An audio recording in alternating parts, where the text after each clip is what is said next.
Assalamualaikum warahmatullahi wabarakatuh. Apa khabar tuan-tuan dan puan-puan sekalian? Sebelum kita mulakan untuk buka majlis dan juga program sharing kita pada malam ini, saya nak buat beberapa semakan dahulu. Nombor satu, tuan-tuan dan puan boleh dengar suara saya dengan baik? Kalau boleh dengar suara saya dengan baik, sila tekan nombor satu. Dia standard lah bila kita buat online ni. Kita kena buat dua semakan utama. Kena buat sound check dan juga visual check. Audio dan juga visual. Okay, so saya lihat dekat ruang mesej ni. Ramai nombor satu. Okay, fantastic. Yang kedua, boleh nampak visual saya dengan baik? Kalau nampak dengan baik, sila tekan nombor 2. Okay, Alhamdulillah. So, dua perkara penting yang perlu kita check setiap kali kita nak buat online meeting, online sharing dan sebagainya. Itu adalah dua asas dan juga dua aspek utama yang sangat penting untuk memberikan keberkesanan yang paling tinggi bila kita buat sharing secara online. Okey.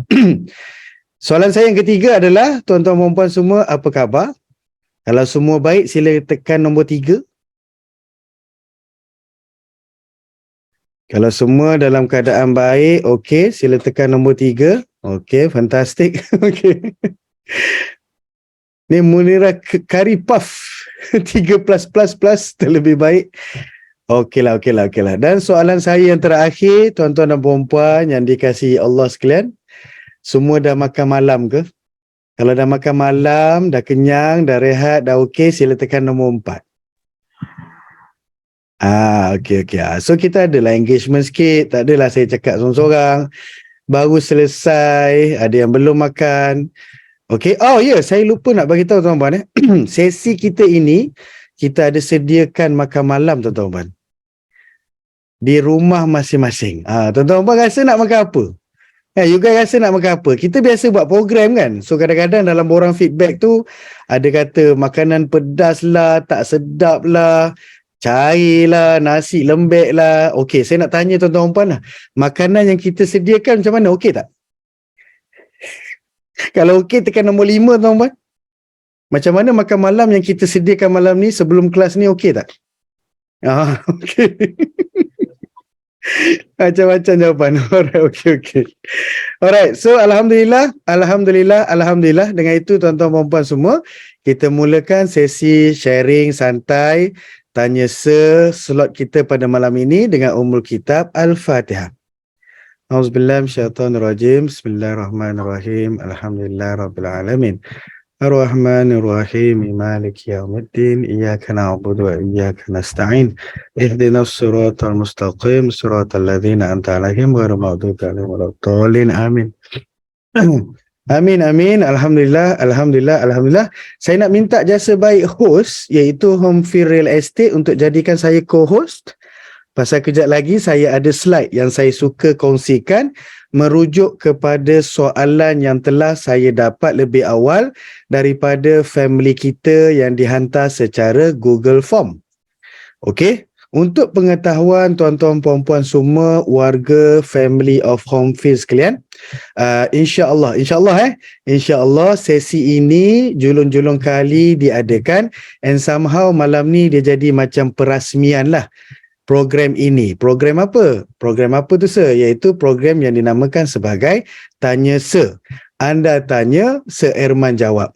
So insya-Allah dengan sedikit ilmu, pengalaman saya dalam industri sebagai seorang rent, sebagai seorang PA, sebagai seorang estate agency kan, yang biasa menguruskan agensi, sebagai seorang leader, sedikitlah kan, kita selalu anggap begitu. Sikit sangat ilmu yang kita ada tu. Semoga dengan sedikit kerdilnya ilmu saya itu, saya boleh bantu tuan-tuan puan-puan semua dari semua aspek pembelajaran yang sesuai. Sebab itu saya tanya tadi kan, okey, malam ni kita ada kelas tanya sir, kalau boleh tanyalah soalan tu dulu supaya saya boleh prepare something. Alhamdulillah ramai yang telah bertanyakan soalan, namun ada soalan yang sesuai dijadikan dalam sesi, ada soalan yang tak berapa sesuai. Okey, kita fahamkanlah dia punya disiplinnya bagaimana. Kan contohnya soalan bertanyakan tentang projek. Kan projek ni maksudnya detail. Projek ni freehold ke leasehold, berapa keluasan dia? Yang tu tak sesuai lah tanya dalam sesi ini kerana soalan tu adalah soalan bersifat detail. Dan detail pula dah disediakan oleh peringkat HQ iaitu dalam bentuk Google Drive, channel, WhatsApp group dan sebagainya. Soalan kedua yang tak sesuai tanya adalah dari segi proses kerja di HQ.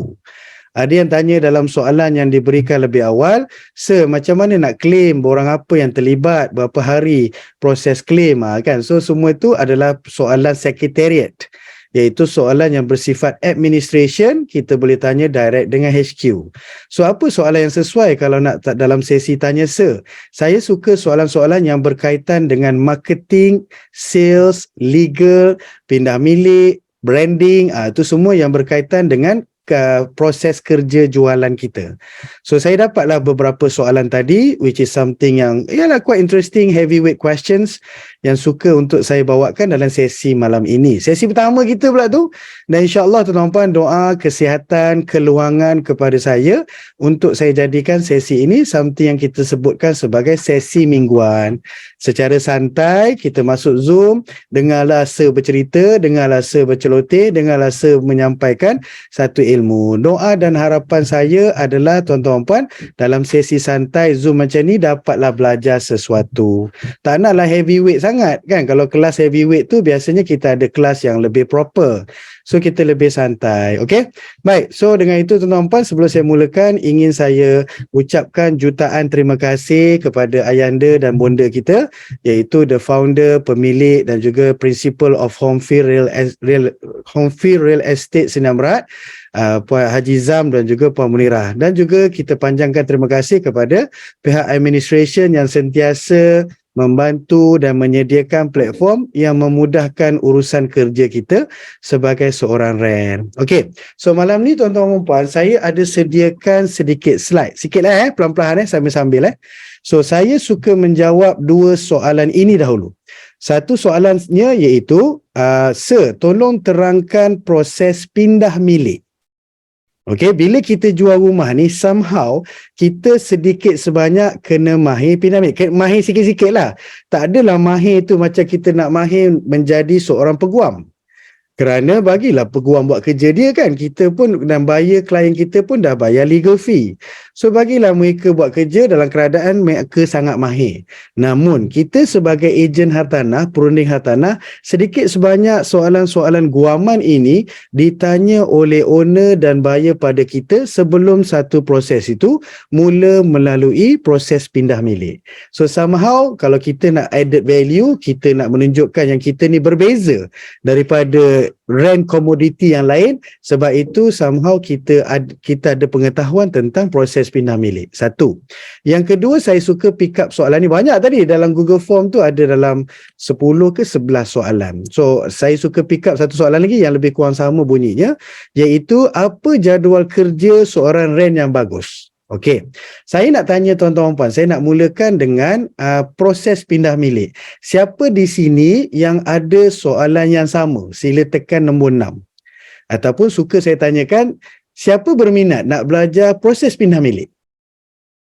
Kan contohnya kita dapat hartanah tu leasehold. Apa proses yang lalu? Berapa lama terlibat? Apa yang peguam buat? Bila owner nak dapat duit? Kan? Ini soalan-soalan puzzle ini kecil-kecil ni berada dalam minda fikiran kita yang kita inginkan jawapan. Okey, kita fokus yang tu dahulu. Kemudian dalam slide saya juga saya dah susun iaitu jadual kerja yang saya buat kajian bagaimana orang-orang yang biasa buat 15 ke 20 ribu, bagaimana jadual kerja mereka sebagai seorang rent. Okey. So itu adalah hidangan utama sesi santai kita pada malam ini. Lepas itu kita buka kepada soalan-soalan kecil. Alright. So tak naklah heavy sangat. Kita pula dalam keadaan Zoom macam ni kan. So kalau heavy sangat nanti kan banyak sangat jadi benda tu kita tak dapat grasp, kita tak dapat faham dengan baik. At the end of the day, satu pun kita tak faham, satu pun kita tak ingat. Okey, slowly Alright. So saya minta jasa baik host boleh bagi saya share screen. Oh boleh, saya boleh share screen. Boleh ke saya share screen ni? Sekejap saya share, saya try share Semua okey, dah ready ke tuan-puan? Kalau dah ready, tekan nombor 7. Ya, oh agak ramai ya. Saya ingat macam ada dalam 5-6 orang pun tak apa, okey je pasal dia santai-santai nak belajar dengan saya kan. So somehow kenapa sesi ini diadakan? Ia juga adalah inisiatif dan juga buah minda daripada Puan Munirah. Bonda kita buatlah something man every week supaya fighters kita, family kita boleh belajar sesuatu. Macam itulah kan. Kalau kita buat proper class, ada jadualnya. So bila kita ada sesi-sesi kecil begini, dia macam usrah-usrah kecil kan. Ada soalan-soalan minggu tu macam nak tanya siapa kita tanya Sen macam itulah kan, dia jadilah sesi pada malam ini Jadi insyaAllah saya cubalah dalam keadaan amanah yang diberikan oleh bonda kita Puan Munirah, minta untuk setiap minggu jadikan satu sesi yang dinamakan sebagai tanya se, dan bukanlah sebagai satu jawapan perkongsian yang sempurna, tak ada. Hanya sekadar daripada ilmu dan pengalaman saya sebagai seorang RAM, PEA, REA selama berbelas tahun ini. So insyaAllah sama-sama kita saling belajar dan beri kebaikan di antara satu sama lain. Okey. Terasa saya nama sama juga. Ya, tak kisahlah. Munirah mana-mana pun tak kisah. Munirah Kari Puff ke, Munirah Owner Homefield ke, dia meliputi Munirah yang sama. Oh, tak adalah. Okey. Baik, jom tuan-tuan, kita pun tak naklah panjang-panjang sangat. Okey. Tuan-tuan dah boleh nampak ke slide saya ni? Kalau nampak sila tekan nombor 8. Kalau tak nampak nombor 9. Dah boleh nampak ke slide saya nombor 9? Oh, tak nampak? Tak ada kan? Okey, saya faham kenapa nombor 9 tuan-tuan. Kenapa tak nampak? Pasal saya belum share lagi. Sabar, saya baru nak share. Okey. Alright, okey. Okey. So, soalan saya sekarang dah nampak belum? Kalau nampak tekan nombor 10 tuan-tuan. Okey, nampak nombor 10 nampak dah. Okey. Ni adalah something yang menarik yang saya nak kongsikan malam ni. Sekejap Yalah, janganlah garang sangat, marah betul lah. Orang gurau pun tak boleh tadi. Okey dah. Okey, jom. Tuan-tuan boleh nampak gambar handsome? Anda tanya saya jawab. Tekan nombor 11 last. Itulah soalan saya last. Lepas ni, ready dengan nota masing-masing. Siapa nak ambil gambar dan sebagainya, silakan. Saya izinkan, tak ada masalah. Tapi ambillah dengan proper. Yang penting dengar penerangan saya dengan baik. Dan Alhamdulillah, sesi ini direkod dengan baik supaya nanti next time malam ni macam tak apa faham, tak apa dengar. Bila tonton balik buat revision, insyaAllah boleh dengar. Okay? Saya nak tutup ruang komen saya ni dan saya nak start untuk buat sharing. Okay? Baik. So, soalan besar sekarang ni iaitu yang somehow kita sebagai RAN menjadi added value. Okay. Kita ambilkan begini. Kita sebagai RAN ni, kita sebagai perunding hartanah ni, kalau tanya saya kan, Sir, apa ilmu yang sebenarnya yang kita kena mahir? Sebagai seorang perunding hartanah, apa ilmu yang kita kena sangat mahir, kena biasa-biasa mahir, dan ada yang kurang mahir pun tak apa. Yang kita kena sangat mahir adalah ilmu marketing. Kita sebagai perunding hartanah ni, kita bukan orang yang buat barang. Kita orang yang mahir memasarkan barang. Sebab itu saya selalu pesan pada ejen, pada fighters, kepada RAN, iaitu whatever it is, kalau anda blur, kalau anda pening, kalau anda tak tahu mana nak cari jalan dan sebagainya, rasa-rasa macam lost orientation dalam kerjaya sebagainya, so cepat-cepat kemaskan ilmu marketing. So bila ilmu marketing kita okey, padu, power dan sebagainya, kita tinggal nak attach produk yang kita nak jual. Tak kisahlah dalam konteks kita sebagai RAN, sama ada dalam bentuk rumah untuk disewa, rumah untuk dijual secara subsale ataupun projek. So itu ilmu pertama. Mana-mana pergi pun kalau ada kelas yang ada bunyi pasal marketing, ada bunyi pasal copywriting, ada bunyi pasal buat poster, ada bunyi pasal buat headline kan. Ini semua elemen-elemen marketing kan. Ada cerita pasal FB ad, jangan buang masa, luangkan diri, paksa diri untuk hadir. Kerana ilmu tu membantu kita untuk buat duit. Kita mahir pindah milik, kita mahir baca rumah, kita mahir kenali hartanah. Kita tak boleh buat duit.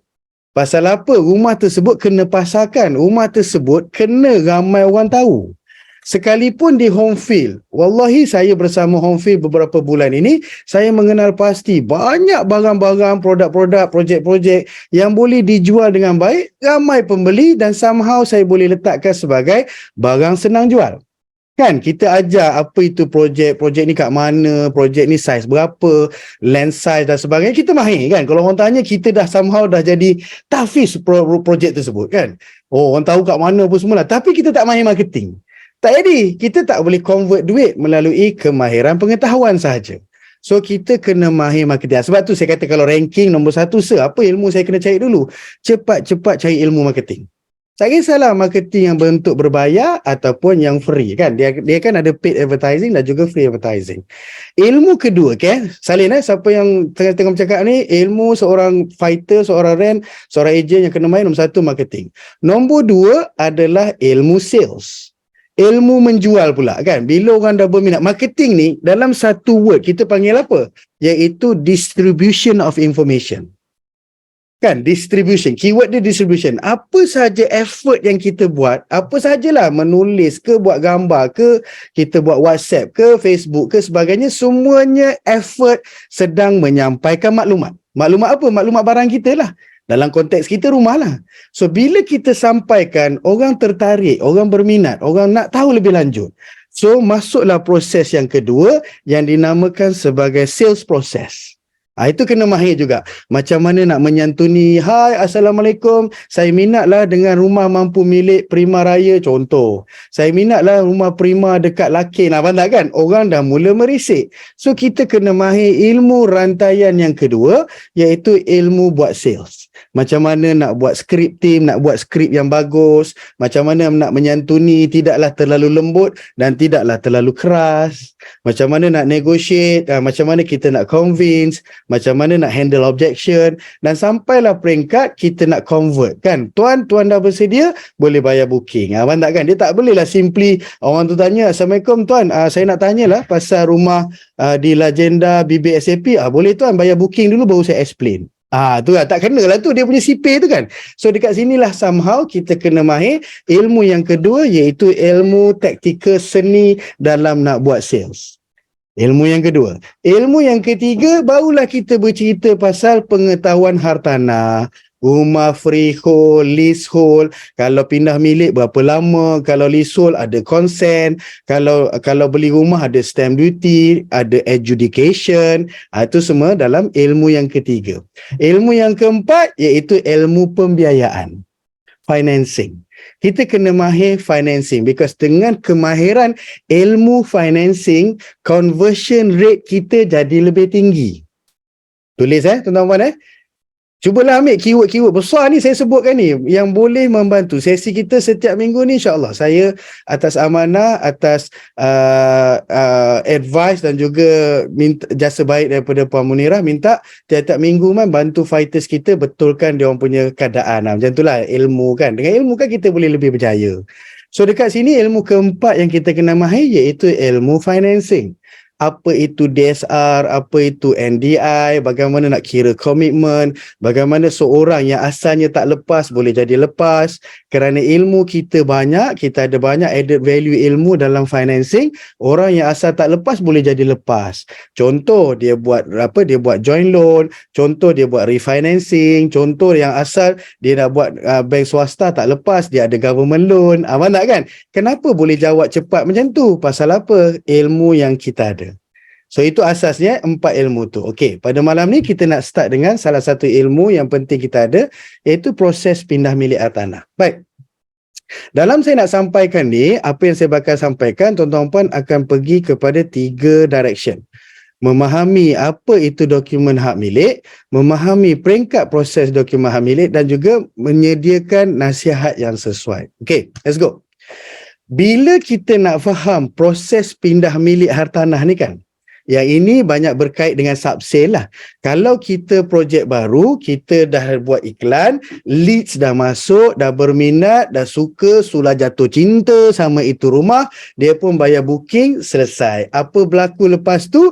Jawapan kita senang. Jangan bimbang tuan. Selepas tuan dah sign SMP, dalam 2 tahun rumah ni siap. Itu maksimum yang KPKT berikan kepada developer untuk siapkan satu rumah. Tapi ada dalam keadaan projek-projek yang tengah separa siap ataupun sudah siap sepenuhnya. Kalau projek senang, dia straightforward macam tu. Tapi somehow dalam subsale kita kena mahir juga sedikit information tentang proses pindah milik. Okey. So proses pindah milik dia jadi berbeza-beza. Kenapa ya sir? Ada kawan saya jual rumah 2 bulan dah dapat duit. Ada jiran saya tu 2 tahun tak dapat duit lagi. Ada tu tak dapat duit langsung, tahu-tahu kena refund. Kenapa berbeza-beza? Kenapa perbezaan ini berlaku? Kenapa ia dipengaruhi oleh perkara-perkara ini?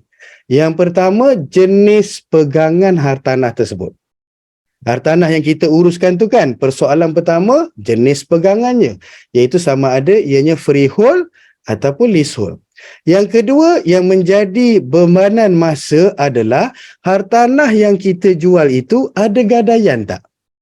Dalam erti kata senang, iaitu ianya ada loan ke tak? Macam itulah kan. Kalau kita tanya bank, kalau kita tanya owner, tuan rumah ni, tuan sebagai tuan rumah ni ada gadaian tak? Macam itulah. Dia pun kata, oh saya dah lama dah tak buat. Oh, tak buat apa? Buat gadaian arwah nu? Bukan tuan, bukan yang itu. Gadaian ni maksudnya apa? Gadaikan ke bank. Maksudnya senang cerita, cara kita tanya soalan secara informal pada orang ramai, iaitu, tuan rumah tuan ada loan lagi tak? Kerana apa? Loan ini, gadaian ini akan mempengaruhi masa. Jadi lambat. Kena pula bank tu lambat respon, kena pula tu bank tu lambat melepaskan security document, itu semua akan mempengaruhi masa. Okey. Yang ketiga tuan-tuan dan puan yang akan mempengaruhi masa pindah milik satu-satu hartanah, iaitu apa yang dikenali sebagai sekatan kepentingan. Seperti mana kita tahu, tanah ini adalah kuasa kerajaan negeri. Walaupun kita ada kanun tanah negara untuk mengawal selia undang-undang hartanah seluruh Malaysia, tapi dalam kanun tanah negara sendiri menyatakan tanah ni kuasa negeri. So ikut negeri masing-masing mengolah undang-undang negeri masing-masing. Jadi kerajaan negeri masing-masing kadang-kadang di atas sekeping tanah tu dia ada letak sekatan kepentingan dia sebagai kerajaan negeri kepada tanah tu.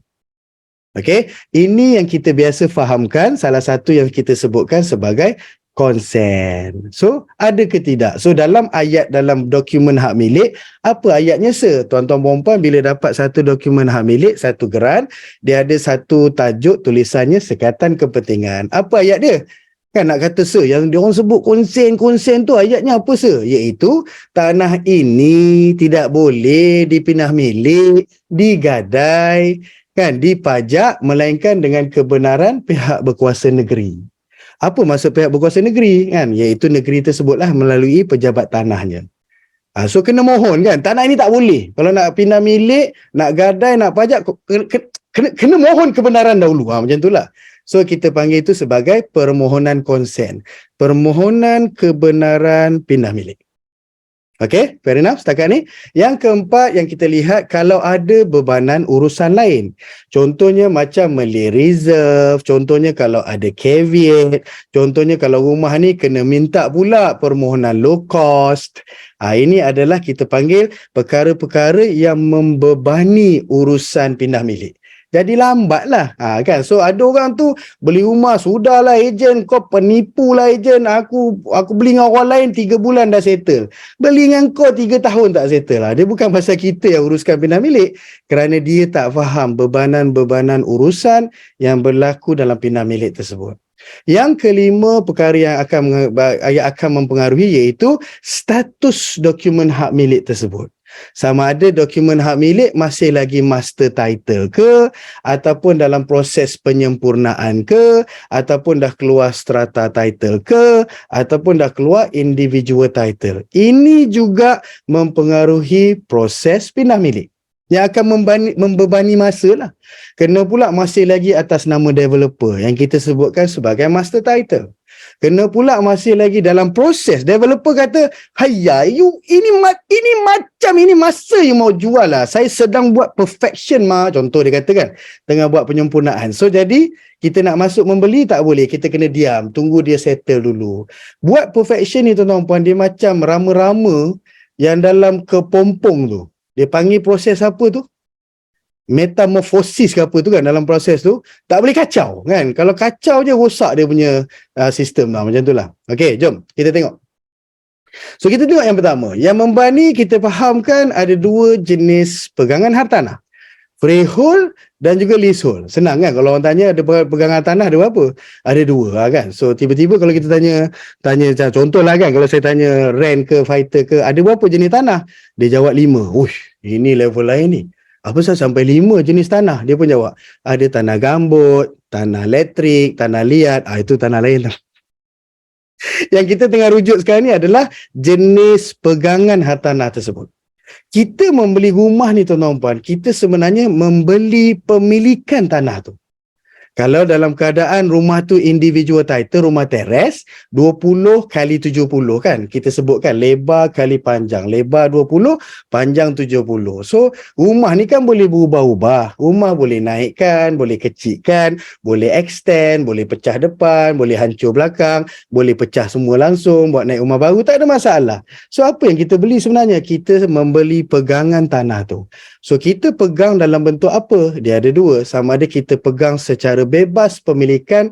Maksud bebas pemilikan ni maksudnya apa? Tidak ada sekatan masa. Sebab bebas sampai bila-bila. Kan dia panggil perpetuity. Sampai bila-bila pun kita punya hartanah tersebut selagi kita tak pindah milik, selagi kita tak jual ke orang lain, selagi kita tak meninggal. Bila meninggal dia jadi faraid, pindah milik kepada anak waris kita dan sebagainya lah. The moment kita sebut leasehold, lease ni datang daripada perkataan apa? Dia datang daripada perkataan pajak. Pajak ni adalah upgraded perkataan daripada sewa. Kalau saya sewa rumah setahun, 2 tahun, maksimum 3 tahun. The moment lebih 3 tahun, kita dah tak sebut sewa, kita sebut pajak. Okey, boleh faham? The moment kita lebih 3 tahun, kita tak sebut sewa, kita sebut pajak. Sebab itu dia datang perkataan lease. Kalau bawah 3 tahun, dia jadi rent hold lah. Kan, pegangan secara sewaan. Tapi pasal lebih 3 tahun, dia sedang memajak selama 99 tahun. So, dalam leasehold, dia memajak dengan siapa? Dia memajak dengan kerajaan negeri. So, kalau ikut sifir kanun tanah negara, saya sedang memajak, saya sedang sewa dengan kerajaan negeri selama 99 tahun. Kalau habis 99 tahun, maksudnya kerajaan negeri boleh ambil baliklah tanah tu. Jawapannya boleh dalam kanun tanah negara. Namun, tak semudah itu. Banyaklah faktor terlibat kan. Politik, kepentingan rakyat dan sebagainya. So, apa kerajaan negeri boleh bagi kat kita? Iaitu renew kita punya list. Tambah lagi 99 tahun. So, ini kadang-kadang klien kita bimbang kan. Alamak, nanti habis 99 tahun, anak aku leceh nak kena jual, kerajaan negeri ambil balik. Tenang tuan, tenang. Jangan risau tuan. Pertamanya, bukan sahaja tuan, anak tuan pun tak sempat sampai habis 99 tu. Anak tuan semua dah besar-besar, tak sempat nak enjoy sampai 99 tu. Satu. Dan yang kedua, jangan bimbang tuan, kalau apa-apa jadi nanti boleh renew. Dan yang ketiga tuan, ini ayat saya lah tuan-tuan puan. Kadang-kadang saya dapat klien yang jenis sensitif leasehold ni. Saya kata yang ketiga tuan, kalau apa-apa jadi kat tuan lah, kita pun bukan lama atas dunia ni pun. So kalau apa-apa jadi kat tuan pun, saya pun tak pasti dia orang nak simpan rumah tu ke, silap-silap tuan ke bumi hari ni, besok dia orang dah jual dah.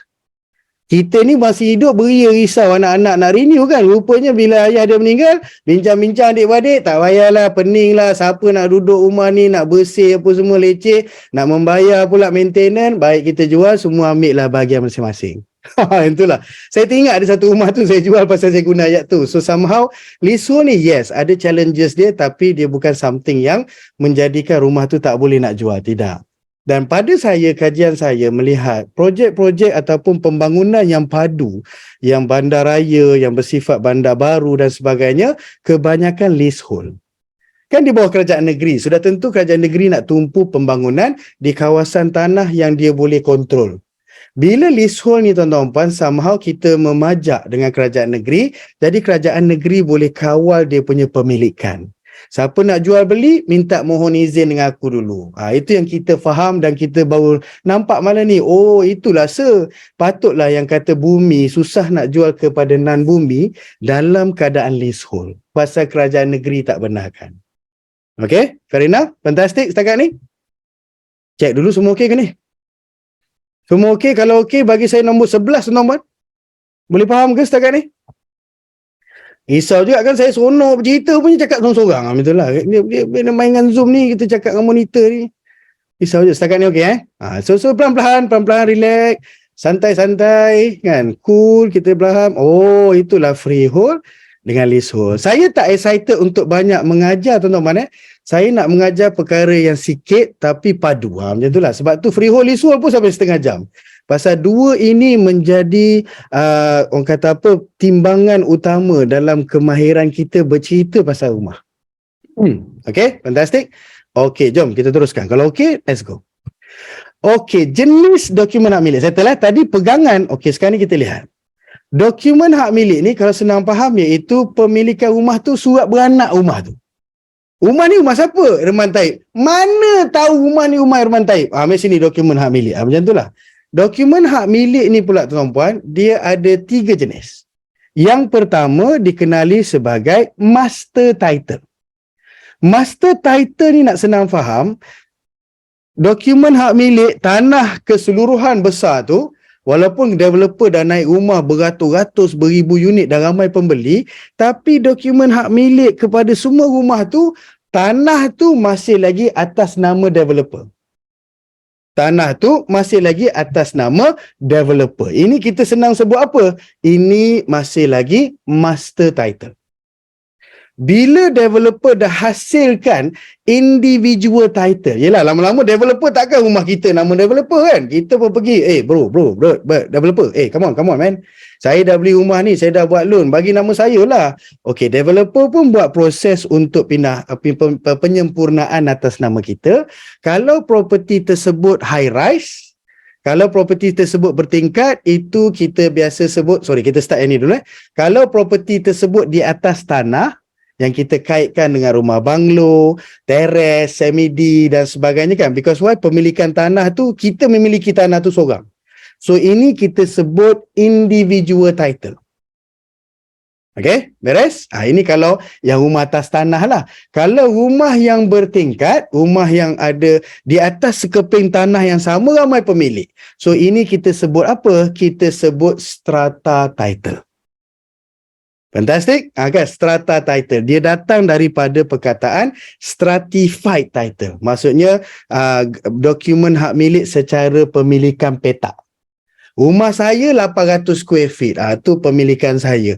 Namun di atas keping tanah yang sama ada ramai pemilik. So sebab tu dia punya dokumen hak milik yang akhir dikenali sebagai strata title. Sebut pun kena betul tuan-tuan puan depan klien kan. Oh tuan jangan bimbang tuan, nanti tuan akan dapat SATA title. Dia pun sambut, saya suka tu. Apa yang tuan suka? SATA lah yang kat Terengganu tu kan. Jangan begitu tuan-tuan puan. Dia bukan SATA, dia strata. Okay, beres? Okay, baik, nice. So, okay, soalan, bolehlah kot sama-sama itu secara berkala saya tengok-tengok. Kalau townhouse, fantastic. Townhouse, dia ni macam hybrid tau.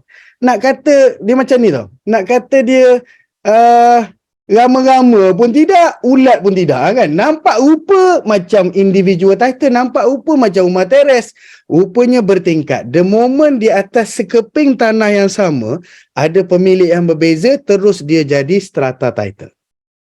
Okay, full Z. So townhouse tu clearly is a strata title lah. Okay, dengar saya nak tambah sikit. Semua okay setakat ni? Alright, fantastic. Beres. Kalau kita tahu dah kan, strata title ni adalah dia di bawah Strata Title Act. Ada akta dia yang mewajibkan wahai semua pemilik di atas tanah yang sama kan, semua wajib bayar satu fee yang dikenali sebagai maintenance charge untuk jaga common area. Kawasan bersama lah. Kawasan bersama apa guys? Itu kita punya lift, swimming pool, landscape, security guard, parking, kan, ada gym, surau. Ini semua common area. Tak ada siapa-siapa boleh mengaku itu tanah dia. So semua wajib keluarkan bayaran maintenance setiap bulan. Sebab tu dia bagi strata tu dia ada akta yang mewajibkan bayar maintenance untuk jaga common area. Namun recent years ni developer dah mula kreatif, dia pun buat, yelah, dia buat projek tu cantik tau, rumah landed, terrace, banglo, dia dah siap security guard, dia siap buat roundabout, siap cantik landscape, dia nak tinggalkan, developer tu nak bergerak ke projek lain, tapi dia takut tau, dia takut tau, dia takut nanti kan dia tinggal, orang-orang yang beli tu tak jaga dia punya barang-barang tu dengan baik, yang dia dah buat tu lah, guard house dengan dia punya landscape apa semua ada tu siap dengan clubhouse kan. So apa dia buat? Walaupun landed, dia stratakan. Itu antara keunikan ni lah. Sajalah kita upgrade sikit knowledge pasal strata ni kan. Pasal apa? Strata ni kekuatan utamanya dia berada di bawah Strata Title Act.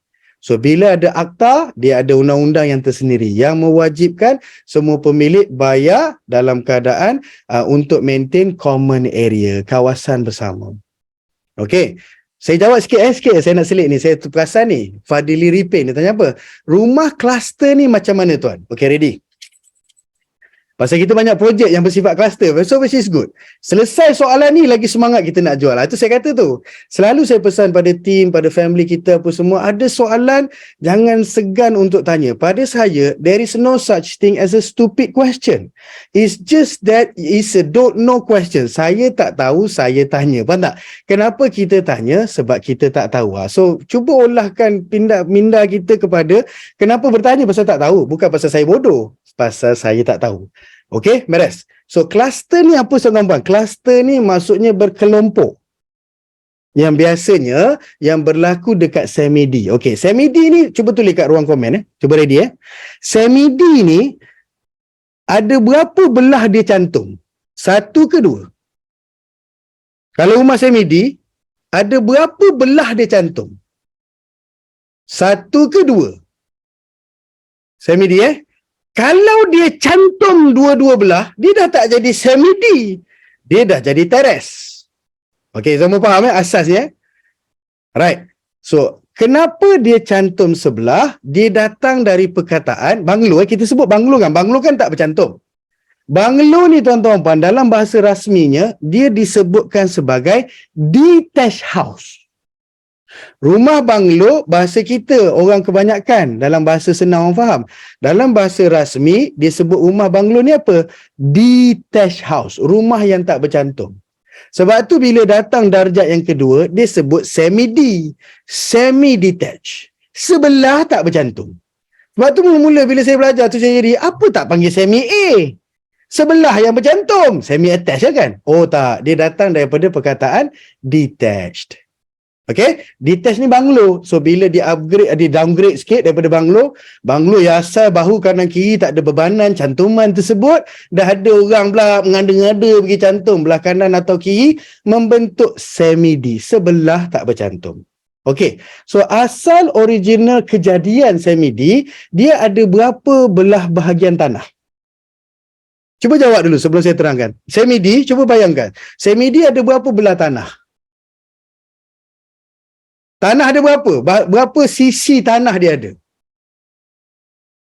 Baru saya nampak ada satu jawapan okey, iaitu ada 3. Dia ada bahagian depan, dia ada bahagian tepi dan dia ada bahagian belakang. So asal kejadian semi-D ada 3 sisi tanah. Namun developer nak jimatkan, somehow dia nak buat sedikit keunikan. Semi-D cluster, dia ada 2 saja sisi tanah. Ada tanah depan dan tanah tepi sahaja. Tanah belakang sudah tak ada. Pasal apa? Sudah bercantum dengan semi-D belakang. Sebab tu dia mengkelompokkan. Dia mengkelompokkan semi-D depan dengan semi-D belakang, dia clusterkan tengah-tengah. Jadilah 4 biji bercantum. So, apa kelebihan begini? Apa kelebihan Antara kelebihan saya nampak, dia boleh panjangkan tanah depan. Jadi pos tu ini nampak panjang lah sikit kan. Dia ambil tanah belakang tu kan. So, dia clusterkan ke belakang. Boleh? Dia cluster. Cluster ni maksudnya berkelompok. So semi-D depan, lorong depan dengan semi-D lorong belakang dirapatkan. So kalau orang datang rumah kita kan, mai. Oh, orang tu pun macam kagum lah. Weh Milah, rumah kau semi-D lah. Kau memang kaya lah. Rumah kau semi-D lah. Dia pun masuk. Milah, mana kau punya cermin belakang? Mana pintu belakang? Oh tak ada, dapur aku ke tepi. Oh maksudnya semi-D kau tak cukup syarat lah. Oh Milah tak boleh tidur lah. Aduh, sampai hati kau cakap macam tu. Macam itulah. Sedangkan iaitu ia adalah semi-D cluster. Adalah kelebihan dan kelemahan tersendiri. Okey, beres. Tuan-tuan okey ke setakat ni? Saya risau juga tengah excited mengajar ni kena tegur-tegur juga. Takut nanti kan saya sonok-sonok mengajar sedar-sedar hari Jumaat. Macam itulah kan. Okey. Saya planning nak buat 20-30 minit je, tapi kan over excited pula saya ni, risau juga. Boleh semua okey? Tengok makin ramai pula ni. Okey, beres. Okey, kita teruskan Okey, nice Fuzek, beres. Baru sonok. Sebab tu tuan-tuan puan tau. Dia kan kita faham kan, kita rehat kan. Nak berjaya dalam satu-satu bidang tu, 2 ramuan utama. Hello. Minat dan juga sabar. Apa-apa kita buat pun dalam dunia ni kan, datang minat dan juga kombinasi dengan kadar sabar yang betul, sama dengan berjaya. Itu je. Saya lah. So kalau anda bila dengar saya bercerita, best lah, sedap lah, faham lah kan. So anda minat kan? So okay kan? Datang kelas, orang buat kelas kat mana pun datang. Orang buat program pun kita pergi, faham tak kan? Kena baca buku pun kita baca, faham tak? Kenapa? Pasal minat. Faham tak kan? So bila minat digandingkan dengan kadar kesabaran yang betul, bismillah, insyaAllah. Boleh berjaya. Okay. 3 jam pun boleh sir. Okey dah tu. 3 jam saya insyaAllah okey. Saya risau tak sedar 3 hari. Itulah. Tuan-tuan kena faham, kelemahan saya adalah saya susah nak bercakap pendek. Betul lah. Dia kalau nak bercerita tu saya suka bercerita secara padu, secara kemas kan. Jadi benda tu banyak nak kena faham kan. Alang-alang nak faham betul-betul. Okeylah.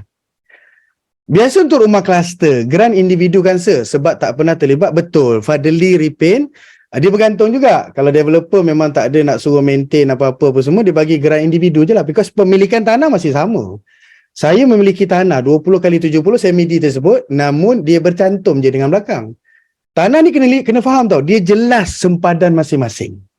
Walaupun bercantum, tapi dia still macam teres lah kan, bercantum dengan sebelah. Dia jelas kadar sempadan pemilikan masing-masing. Okey, beres? Saya sambung sikit tuan-tuan. So tadi freehold, leasehold, okey, kemudian jenis dokumen settle, sempat nak tulis ke, nak ambil gambar sebagainya, settle So kita lihat sekarang ni, proses dokumen hak milik. Okey, proses dokumen hak milik kita tengok. Satu developer bila dia majukan satu kawasan tanah, katalah tanah tu 5 ekar, 10 ekar. Kalau yang kita biasa jual sekarang ni, tengah sonok jual ni Legenda kan. Legenda ada 200 ekar, 1000 ekar sebagainya kan. So semuanya tu asal nama siapa? Atas nama developer. Okey, kalau dia JV dengan kerajaan negeri, contoh macam projek Legenda, tanah PKNP, Perbadanan Kemajuan Negeri Perak. Dia JV dengan Setia Awan, membentuk Taraf Nusantara. So siapa pemilik tanah? Okey, kita fahamkan sebagai pemilik tanahnya adalah developer. So semua tanah tu master title lagi. Bila dia dah start buat rumah, dah start jual, kita sebut fasa ini sebagai master title. Namun developer ada syarat wajibnya, bila dah siap rumah, individu semua sudah dapat kunci, semua sudah masuk, maka dia pun buat satu proses. Okey, kalau nak jual masa ni boleh ke sir? Boleh, tak ada masalah pun. Walaupun saya tak ada surat beranak rumah saya ni, saya nak jual, boleh, tak ada masalah. Cumanya lawyer akan gunakan satu instrumen, satu teknik yang dikenali sebagai deed of assignment. Itu tak apalah, heavy tu nanti Allah apa pula doa apa pula ni malam-malam ni, makbul tak makbul ni. Okeylah, kalau tak faham tak apa. Kita forget about that term. Cuma saya nak selitkan kat sini, kalau jual beli waktu ni, dia tak guna memorandum of transfer, dia guna deed of assignment. Fair enough? Okey, bila developer dah siap buat rumah, dah dapat dia punya bayaran, sudah serah kunci, vacant possession sudah diserahkan dengan baik, maka tanggungjawab developer untuk mula menghasilkan surat beranak pemilikan masing-masing. Bila nak menghasilkan surat beranak pemilikan masing-masing, dia panggil proses apa ketika itu? Disebutkan sebagai proses penyempurnaan. Perfection. Bila dia nak start produce title atas nama individu masing, tak kisahlah strata atau individual title, maksudnya dia tengah masuk satu fasa metamorfosis yang dikenali sebagai perfection. Macam itulah. Kalau kita tanya owner kan, kalau dalam subsale kan, tuan, rumah tuan ni dah ada strata title ke belum? Saya tak berapa suka. Apa yang tuan tak suka? SATA. Elok dah tu. Maksudnya owner sendiri pun tak tahu rumah dia tu dah ada strata title ke belum. Ini akan mengganggu gugat masa pengurusan jual beli kita. So dalam keadaan ini, kita pun reset lah dengan JMB. Hello, Assalamualaikum. Wan Muhammad JMB nak tanyalah, rumah ni sekarang ni dah masih lagi master title ke tengah perfection? Oh, dia pun jawab, oh tak boleh lah, nak jual-jual lah, tapi kita sedang dalam proses perfection. So bila dah perfect, dah menyempurnakan, sudah disempurnakan di atas nama individu, maka mulalah keluar surat beranak masing-masing. Kalau dia rumah landed, individual title. Kalau rumah high rise, dia keluarlah strata title. Okay? Fantastic? Alright? Fantastic. Alright. Okay, Amir Rizman. Sir, untuk suatu projek especially landed, siapakah yang tetapkan suatu developer ada tu? Developer tu under strata atau tak? Adakah 100% developer yang decide atau asas? Okay, ni. Oh, bonda ada? Alamak, kita punya bonda. Bonda kita ada. Ni bonda selit-selit, tolong jawab bonda. Yang soalan-soalan dekat kawasan komen. Saya tengok, saya tumpu pada presentation saya. Okay, fantastic. Ui, semua legend-legend ada ni. Saya perasan ada juga sini-sini ni. Sama-sama lah. Ingat tuan-puan saya hanya mengemudi sesi santai ni. So ada pandangan lain, ilmu lain, nak share angle-angle lain, boleh aja ruang komen sedia. Silakan. Kalau saya buka mic kan, nanti kan ramai pula nak dengarkan, dia jadi pening. Baik, kita relax, belajar sikit-sikit. Okey, setakat ni okey ke? Kalau okey ke perlu saya stop dah? Okey, kalau okey tak setakat ni? Kalau okey bagi saya nombor 12 teman, nombor 12 sikit 12. Slide saya ada beberapa lagi ni. Slide saya tak banyak, tapi saya nak setiap slide tu penerangan dia padu. Macam itulah. Dan kena pula kalau di kalangan kita ni ramai yang masih lagi liter kalib. Liter kalib ni maksudnya RAM baru. Banyak dengar perkataan pun segan nak tanya dalam kelas kan. Dengar orang senior bercakap, oh itu sekarang ni tengah vacant possession. Kita pun dengar kat tepi tu kan. Terteling-teling kepala sengih-sengih kan. Nak tanya segan. So kita jadikan sesi ni dalam keadaan okey. Itulah yang diorang duk sebut-sebut tu kan. Oi, orang tengah bercuti pun ada. Steady lah kat Farah kita. Okay. Boleh semua okey. Itu seronok ni. Zoom ni seronok. Di mana-mana pun berada boleh belajar. Cumanya saya risau tuan-tuan puan-puan punya kadar konsentrasi. Yelah kalau kat rumah ni kan kadang-kadang anak kacau lah. Kan kadang-kadang nak kena basuh baju lah apa semua kan. So saya harap dia tak mengganggu lah. Okey, beres? Fantastic. Okey, beres. Okey, semua seronok okey lah. Saya teruskan sikit-sikit ke depan Kalau dah tak okey, sir. Kalau tuan-tuan kena stop saya tau. Kalau kata macam, sir, cukup sir. Ui, sir. Tak nak migraine sir. Oi, sir, kan? Dah kena stroke haba. Macam tu lah. Tuan-tuan tolong tulis ruang komen. Saya stop lah. Saya ni kan kalau dah start mengajar, dia datang hai dia tu kan, sedar-sedar hari Jumaat. Itu yang saya risau tu. Okey, beres. Okey, so sekarang ni tuan-tuan, kita faham tadi, kalau dokumen tersebut masih atas nama developer, yang kita sebutkan master title, nak jual, boleh, tak ada masalah kan. Ada owner tu nak lantik kita dalam situasi subsale kan. Kita tanya, tuan, rumah tuan dah ada strata ke belum? Tak ada. Dia pun tak faham kan. Kita minta tuan kan, tolong keluarkan dokumen yang ada. Dia pun keluarkan. Yang ni ke? Bukan tuan, itu cukai tanah. Yang ni ke? Bukan tuan, itu bil air. Apa tak kan? Maksudnya owner tu pun tak tahu dia ada strata ke tak kan. So we have to assume that dia masih lagi atas nama master title. Boleh faham? So dalam keadaan itu, bila dia masih lagi master title, kebimbangan kita adalah developer dah masuk proses metamorfosis. Metamorfosis tu ayat saya tau. Dia bukannya perkataan hartanah. Dia adalah proses di mana ulat nak jadi rama-rama. So proses tu bahaya kalau kita menjual dalam proses dia tengah buat perfection. Okay? So deed of assignment bila dia buat perfection, maka jadilah strata. Ini senanglah merumuskan apa yang saya terangkan tadi. So apa kebimbangan kita di sini adalah, tengok kalau master title kita nak jual, dalam keadaan ini developer tak bagi. Bukan tak bagi awak nak jual awak punya hal, tak ada masalah pun. Saya pemilik, contohlah saya beli satu projek PKNS sebagai contoh kan. Saya beli satu apartmen dekat Seri Tanjung kat Bangi. Saya pernah beli dulu kan, buat investment sikit-sikit, belilah. So saya ada buyer. Tengok-tengok PKNS nak tengah buat perfection. So PKNS pun cakap lah, tak apalah, awak nak jual lah. Tapi kita akan masuk satu masa yang ngeri yang dikenali sebagai double transfer. PKNS tak peduli. Awak jual. Awak ambil deposit, loan bayar awak lulus. Tapi awak punya klien duduk diam-diam kat tepi tu dulu. Itu yang jadi lama tu. Malam ni yang baru kita faham. Loh, pasal ni lah yang orang sampai 2 tahun, 3 tahun tak settle-settle tu. Pasal apa? Dia menjual rumah yang sekarang ni terpaksa terlibat dalam satu proses yang dikenali sebagai double transfer. Kan? First transfer daripada developer nak disempurnakan. Jangan kacau. You jangan ganggu lah. Saya tengah perfection mah. Macam tu lah kata developer kan. Dia boleh nak tukar tu, dia panggil batal ganti, tapi developer kadang malas nak layan lah. So dia buat teruskan. Pasal apa? Kalau libatkan leasehold, dia ada pula blanket consent dan sebagainya. Terlalu teknikal, saya tak nak heavy kan. So kita fahamkan, maksudnya aduh sorry lah tuan. Tu saya kata, saya pernah ada pengalaman ngeri tuan-tuan puan. Saya jual satu property di Port Dickson. Yalah zaman-zaman awal jadi rent, dulu kat Excited, Port Dickson pun bedal ambil kan. So kita pun berialah cakap kat owner tu, tuan jangan bimbang lah tuan. Tuan jangan bimbang lah. Tuan jual rumah ni lepas SMP 3 bulan dapat duit. Elok. Tuan tahu tak? Tuan-tuan tahu tak? You guys tahu tak berapa lama dia dapat duit? 2 tahun. Dan tuan-tuan tahu tak dia punya maki kat saya siap tak? Yelah, orang jual rumah ni kan nak cepat buat duit. Duit tu dia nak cepat kan. So setiap kali call tu dia bukan nak tanya khabar saya, anak sihat ke tidak. Dia tahu nak tanya soalan bila aku nak dapat duit. Saya dah salah explain lah tuan-tuan puan. Pasal masa tu saya tak belajar pun pasal double transfer. So somehow sekarang ni kita dah jadi dah mahir apa semua, kita confident lah nak cerita. Because kita faham kalau dia tak ada strata ini bahaya. Bahaya pasal apa? Dia bukan tak boleh jual, dia akan membebani masa pindah milik. Okay, so kalau developer kata solely, what solely lah, tak boleh lah, you kena itu double transfer, okay lah.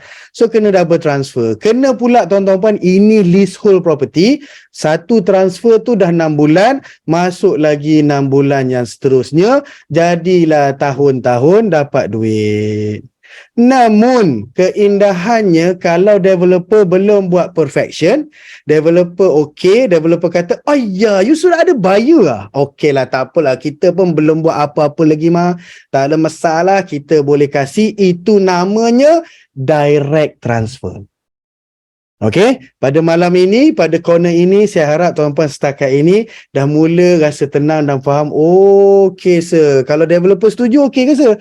Okey, tak ada masalah, dia tak akan buat penyempurnaan atas nama pembeli pertama, dia terus buat direct transfer kepada pembeli kedua. Kan ibaratkan macam ni lah tuan-puan, kita daripada KL nak pergi projek BBSAP. Legenda BBSAP kan, setiap awan perdana kan. Kalau ikut plus 3 jam. Lepas ni ada WCE sejam setengah. So macam itulah kata, kalau direct transfer boleh settle. Sejam setengah kita dapat jimat. Dalam situasi kalau rumah ni boleh jimat 6 bulan, 8 bulan, malahan setahun. Ngeri tuan-tuan puan kalau developer dah masuk perfection. Masa itulah kita kelang kabut, owner kelang kabut nak selit nak menjual. Ini kita kena faham pasal presentation kita, owner pegang. Berapa lama aku akan dapat duit ni? Oh tuan tak ada strata lah. Saya bimbang lah tuan, takut tengah buat perfection. Takut developer tak setuju untuk apa? Developer tak setuju untuk direct transfer. Okay? Fair enough? Fantastic? Okay. Boleh lagi ke ni? Ui, 10 sejam dah ni, okey ke? Tuan-tuan, everybody here? Masih ada lagi? Kalau masih ada lagi, bagi saya nombor 15, tuan-tuan. Can I have some 15 boleh? Okey, fantastic. Tuan Faisal, kalau buat direct transfer, lawyer tak boleh cari makan lah kot. Oh, tidak. Itu mitos tuan-tuan puan. Lawyer dia charge because direct transfer adalah urusan developer. Lawyer yang dilantik dia still buat direct transfer tu, dia buatlah transfer kepada pembeli dia. Tak ada. Jangan begitu. Okey, 15. Ramai 15 lagi ni. Okey semua okey Saya tengok semua tak berganjak ni, 100 orang maintain ni. Okey boleh Saya nak sambung sikit lagi slide ni. Boleh teruskan? Okey, beres. Okey, berapa lama selalunya developer? Okey, yang ni bonda ada bonda? Tolong selit-selit jawab tu. Okey, tuan-tuan teruskan hujani soalan dekat ruang komen. Nanti ada ramai, Farah ada, Tadi saya perasan ada, tak silap Nawawi ada kan, tadi ada Fadil ada.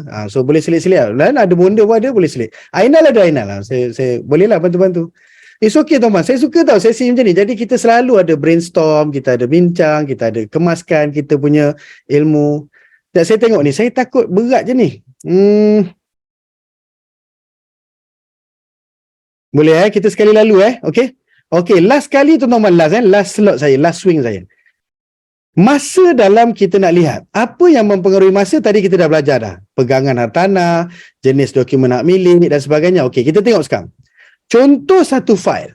Saya dapat satu fail pegangan hartanahnya leasehold. Gadaian ada tak? Ada. Masih lagi ada hutang dengan bank. Itu kalau bahasa hartanahnya ada gadaian tak?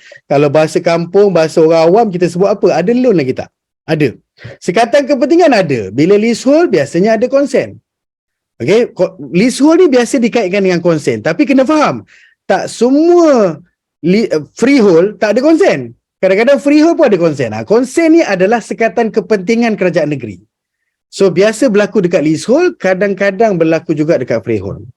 Bebanan urusan tak ada, dia tak ada. Tak ada Malay Reserve, tak ada low cost, semua tak ada. Okey, dokumen hak milik individu. Ini yang saya nak tunjuk sangat ni. Okay, ready tuan-tuan? Tengok dulu. Habis, lepas tu nak ambil gambar, screenshot dan sebagainya, silakan. Apa yang menalin tu lagi bagus.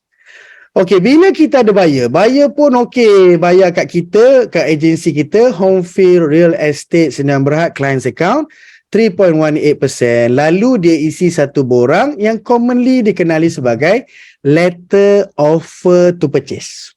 Ada orang sebut OTP, ada agensi sebut ATP, tak kisah, dia membawa kepada direction masuk yang sama, iaitu buyer sedang buat offer membeli rumah owner ni. Sebab tu dia nama Letter Offer.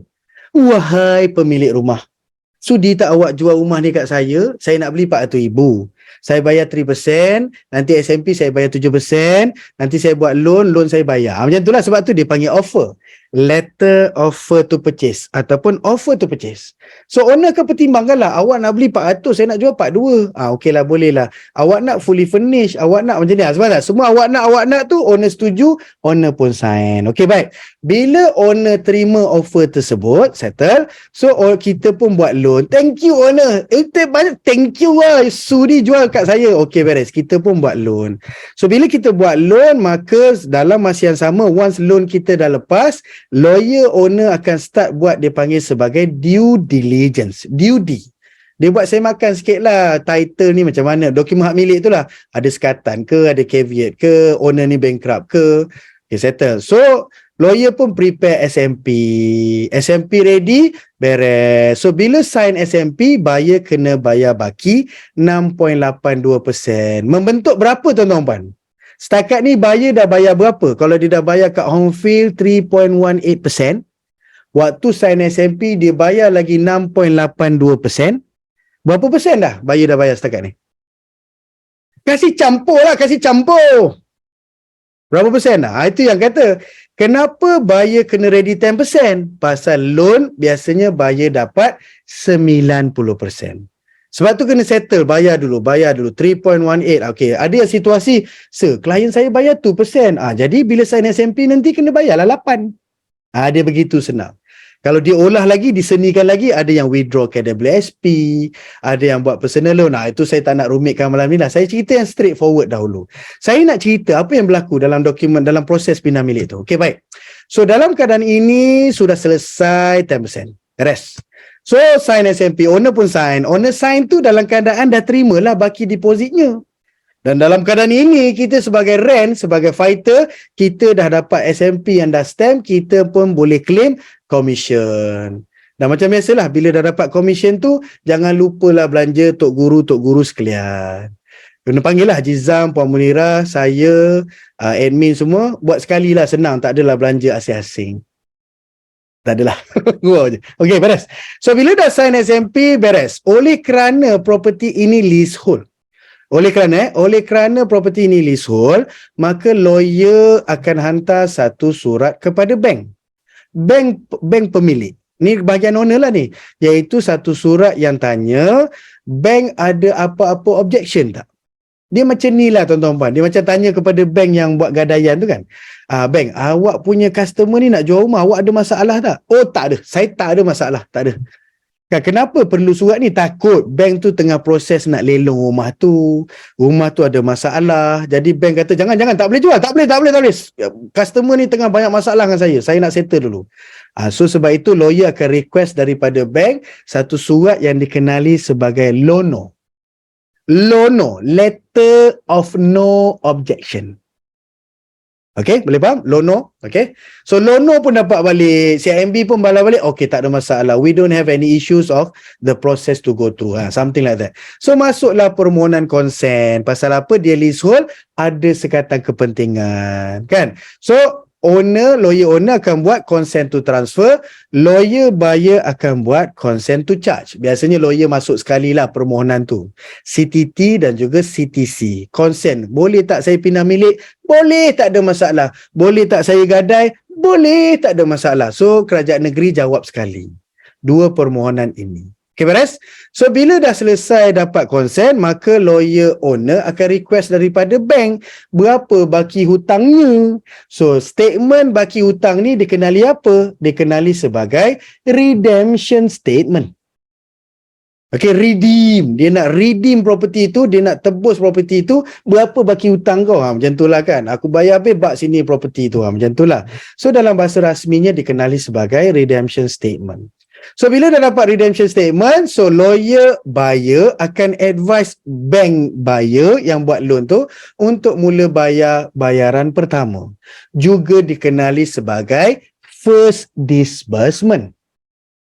Kan bank buyer tu kan buat loan. Okey, dia pun bagi tahu bank dia, wahai bank, sila bayar baki hutang owner. Kenapa kena bayar baki hutang owner dahulu? Pasal nak berambuskan, wahai bank owner, sila berambus daripada dokumen hak milik ni. Itu dikenali sebagai borang discharge of charge. Bank owner tu kan ada gadaian pada bank, pada rumah tu kan. So bila dah dapat duit dia, dah dapat duit, silalah keluar. Macam tu lah. So bank owner pun aduh, sampai hati lah kurang. Sampai hati apa, dah dapat duit hutang, baki hutang, sila keluar. Pasal bank buyer nak masuk. Bank buyer pula nak charge. Tapi dalam keadaan ini, bank owner sign dokumen yang dikenali sebagai discharge of charge. Bank sign discharge lah. So, bank owner release lah security document.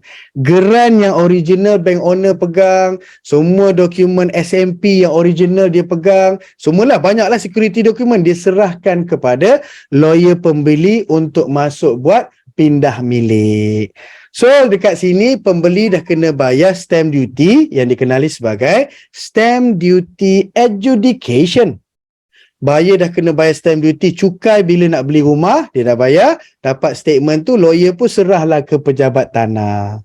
Bila lawyer serah pejabat tanah pun okey, dah tengok dalam sistem sudah keluar, buat cara rasmi, dah keluar nama pembeli, dah keluar nama banknya selaku pemegang gadaian, bolehlah buat advice yang kedua. Advice kedua ni maksudnya apa? Dia advice bank pembeli, wahai bank pembeli, everything in order, semua dah selamat, silalah buat bayaran kedua, iaitu baki keuntungan owner. Okay, second disbursement.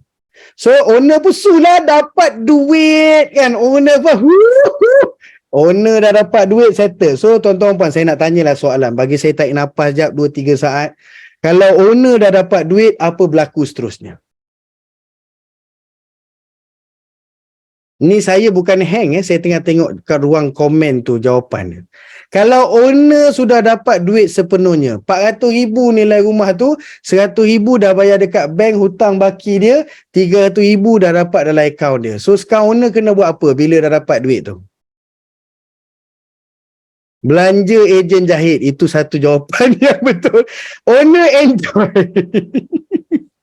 Ini sesi ni recorded, saya nak cari balik nama-nama ni. Saya akan usahakan nombor telefon diorang ni. Pasal apa dia hutang saya jahit ni. Okey, tengok.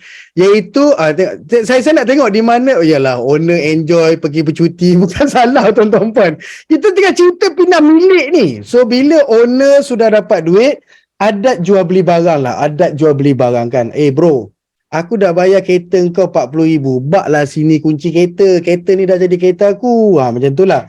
So menjadi tanggungjawab owner untuk deliver the key yang kita sebutkan sebagai vacant possession.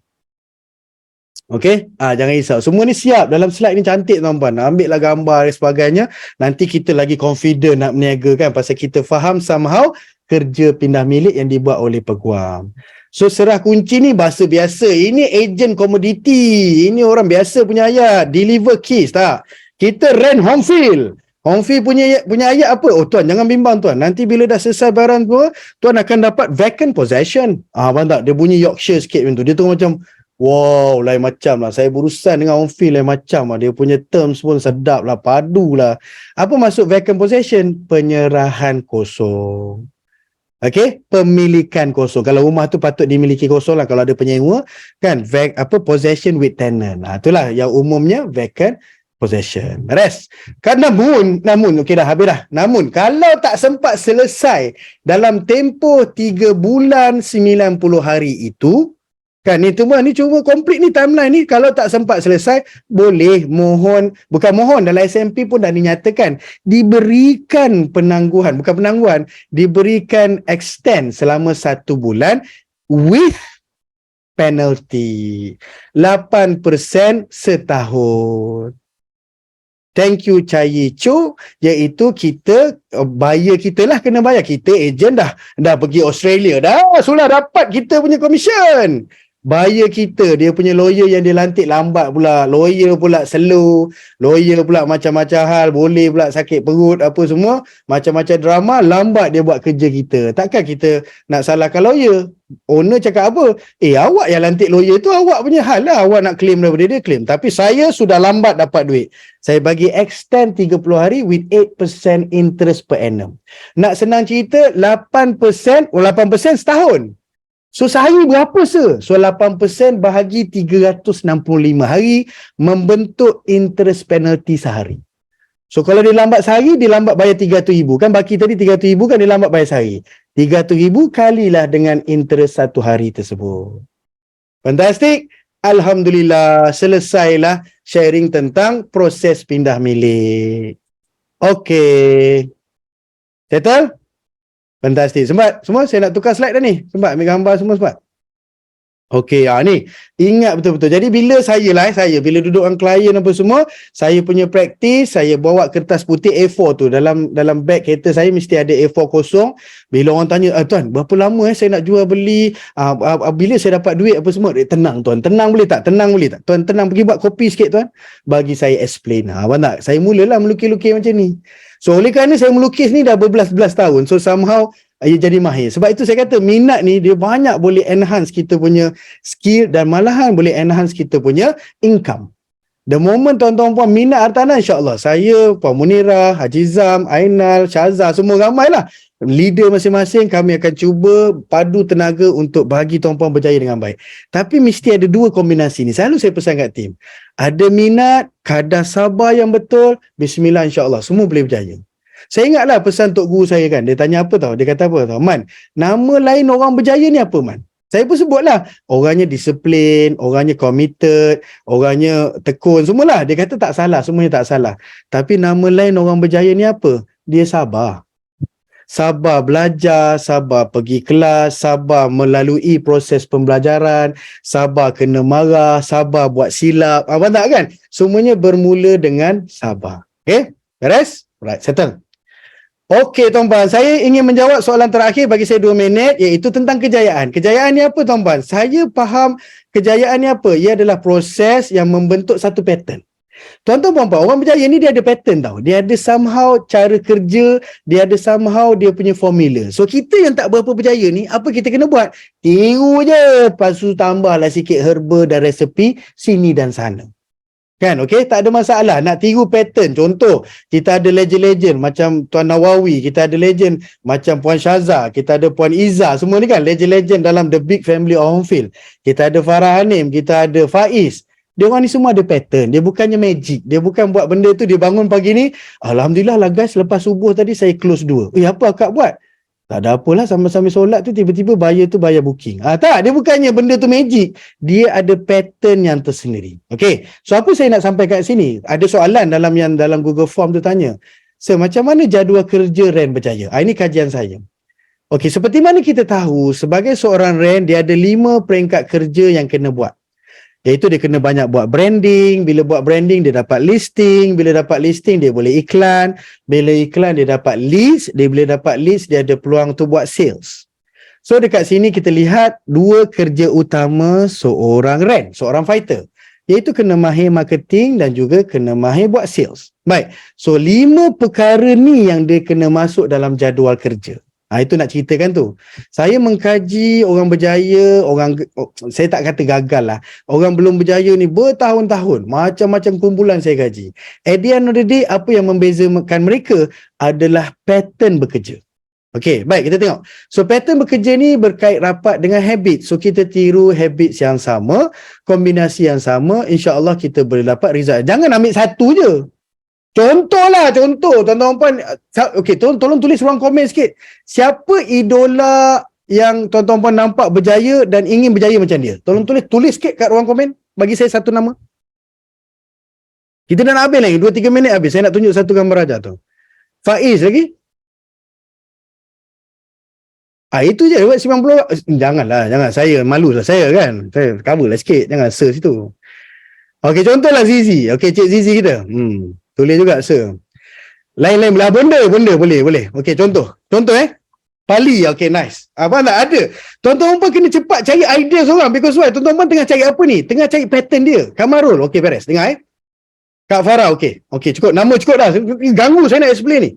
Jangan ambil satu je habit. Contoh Kak Farah, dia punya habit apa? Pagi dia minum Starbucks. Contoh, just for example.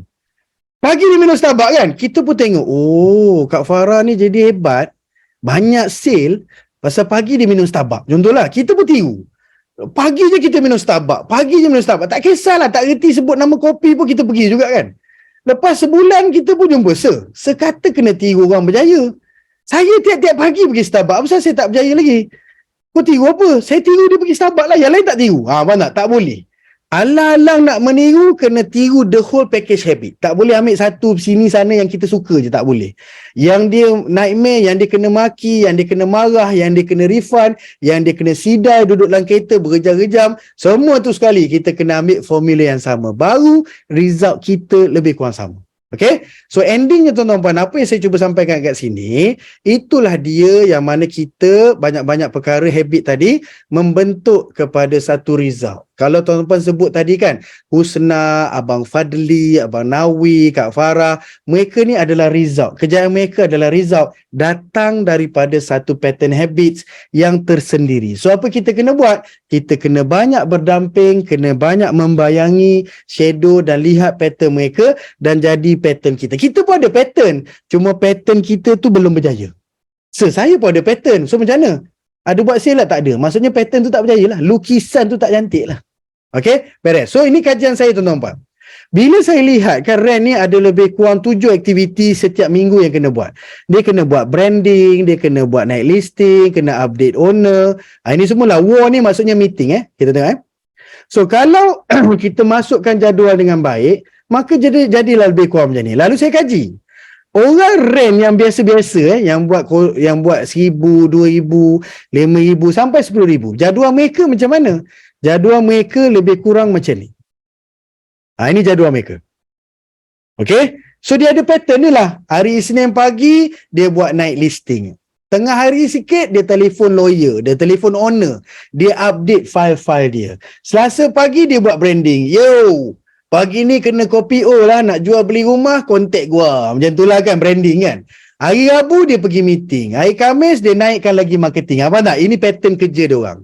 Rand yang kalau pada saya, rand yang komoditi lah, yang biasa-biasa. Yang ada buat sale 3-4 ribu, 5 ribu sebulan. Sampailah ada 6-7 ribu. Namun, kalau tuan-tuan puan tengok legendary rand habits, orang-orang hebat lah ni. Yang kalau kita kata above 10,000 lah. Kalau above 10,000, 15,000 ni kan, gaji-gaji macam Jusa, macam CEO, gaji-gaji impian lah kalau katakan. Tuan-tuan puan, saya nak tanyalah sikit sebelum saya akhiri dengan slide saya terakhir ni. Tuan-tuan puan nak jadi fighter home fin ni, Berapa gaji sebenarnya impian tuan-tuan puan nak maintain setiap bulan? Bagi saya nombor sikit tuan-puan.